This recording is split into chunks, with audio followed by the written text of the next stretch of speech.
Hey everyone. So today, instead of going kayak fishing, we decided to go and try a little surf fishing at Leo Carillo. And so I start with spitcast.com, and today's Saturday, and you can see no matter where we are, and we're going to be right here, by the way, Leo Carillo, mellow surf and swells under 3 foot, but this could be an issue. Okay, we're coming off a period where we had some big wind. So if we could actually look back in time, Friday, Thursday, we had some 20 plus wind, and it's beginning to calm down today. So it's probably best that we decided to do beach fishing instead of launch our kayaks. And because we're going beach fishing, it's not imperative, I don't think, to understand tidal movements and things of that nature. But we're going to take a look anyways. So wind, negligible, and this is currently. So this is after I've come home and I'm doing the video. It was different before. Temperature is kind of cold. Visibility is always important because 50 miles implies that there is no fog. And as you know, fog can be a game changer. When we arrived, which was around 11 a.m., the barometric pressure was rising, which is always typically good, they say. UV index, always wear your sunblock. Water temperature, again, is cold, 60.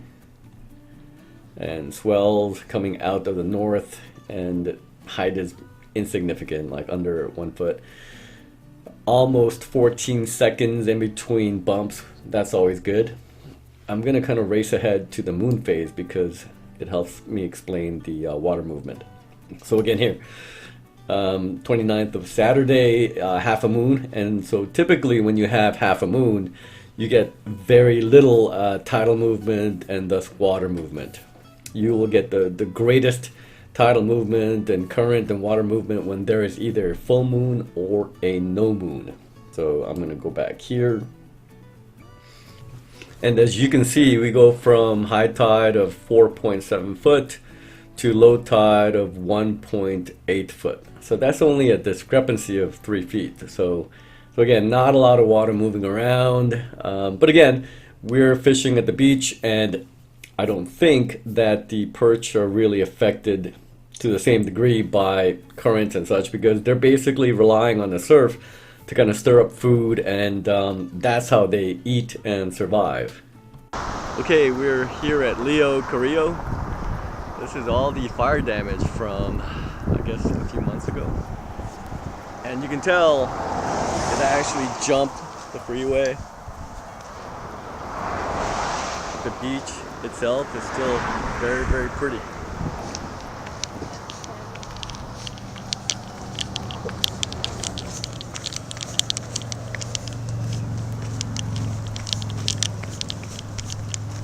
Look at that.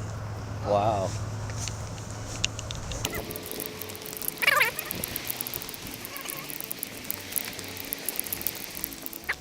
Little detour.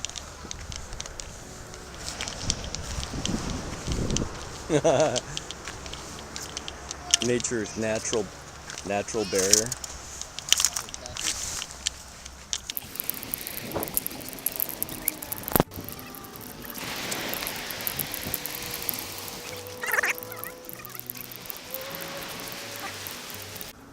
So each time we come out, more and more of this little access road is being eroded away.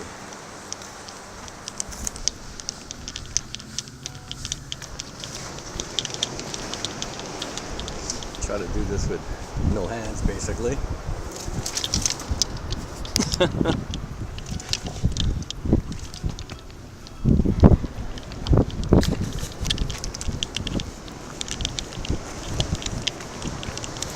Okay.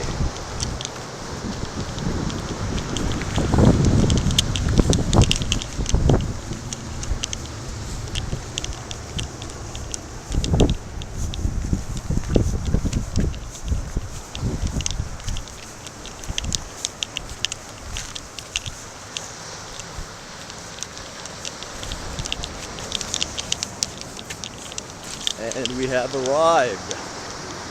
And it's a beautiful day. Forecast calls for like 1 to 2 foot surf, almost no wind, and it is proving to be true. Alright, man, so describe the rig to me.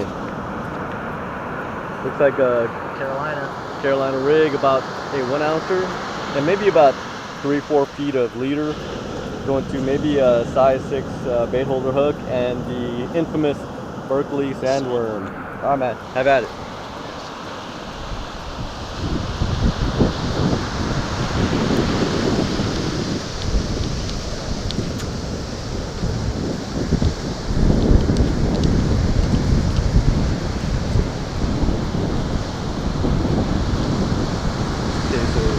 Evan is left-handed, so we're on the right side.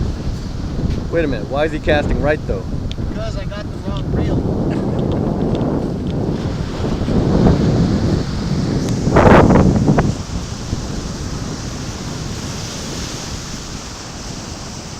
And basically he's maintaining tension on the line because the surf is gonna make his rig tumble around. So if he doesn't maintain tension, it's going to get all like fouled up. And typically if there are fish, you'll know it within the first cast or two.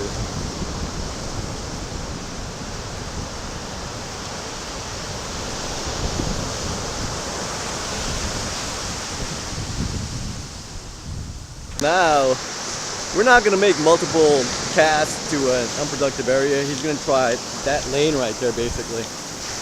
Sometimes they hang out over there. So we can't see what's underneath the water, but again, all fish are going to gravitate towards some kind of structure. So the area next to the big rocks to the left is an obvious candidate.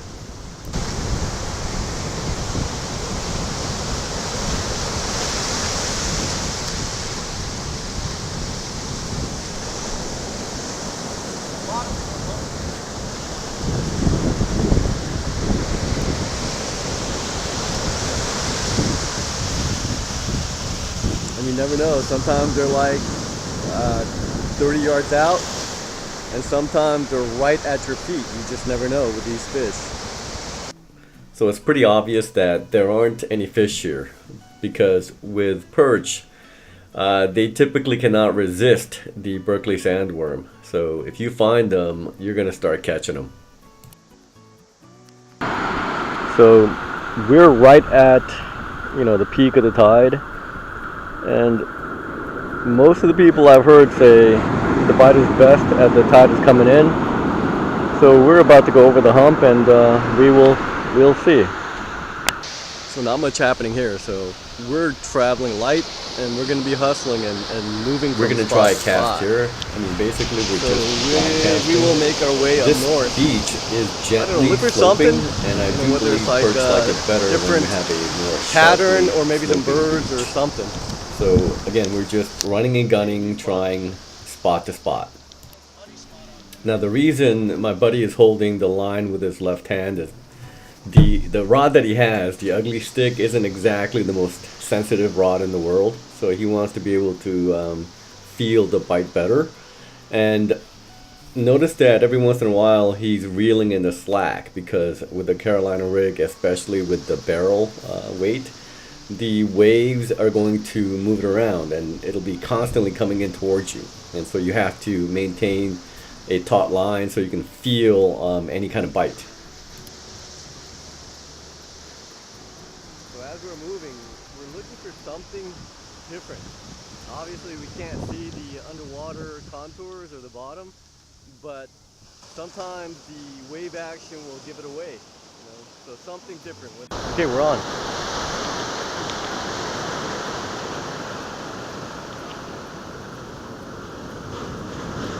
Maybe a little fish. There he is, right there.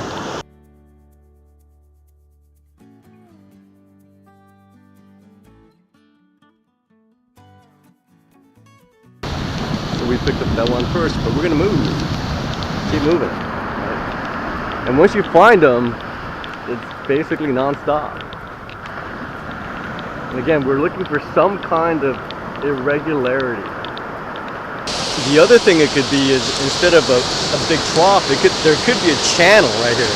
So you have this body of water coming, you have that body of water coming this way, and then it's kind of swirling and meeting in the middle. So there could be a channel that runs along underneath the surface. But clearly there's something different about this area. And then the other thing you can check is as the water ebbs, you can look for these telltale signs or the B's, which would signal sand crabs, but I'm not seeing anything here.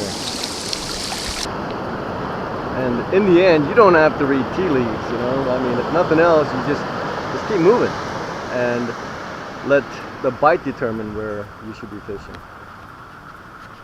So here's a good example. Breaking, breaking, breaking. Not really breaking that big right there.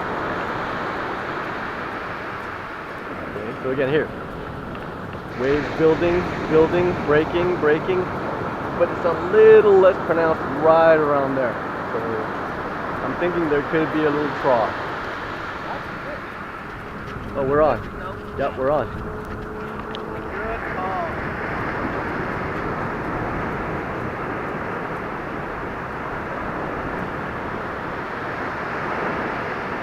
Doesn't look like a monster, but still fun.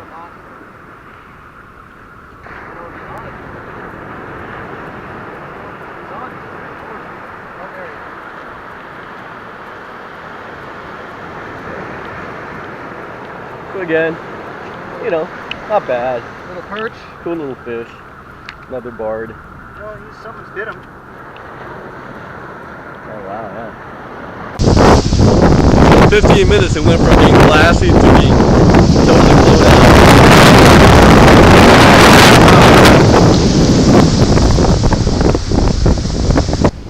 Out of nowhere, a 20-mile-per-hour wind starts ripping.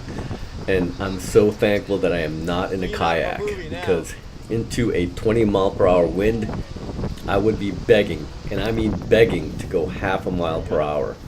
So if I were out of Redondo Beach, you know, like 3 miles out, it would literally take me 6 hours to paddle back in at full effort. And that is not an exaggeration. Anyways, thank you again for dropping by. As I've mentioned before, there are gazillions of videos on YouTube where you can watch people catch fish. I'm trying to give you some insight as to how I've learned and continue to learn. So be safe, have fun, and we will see you out on the water.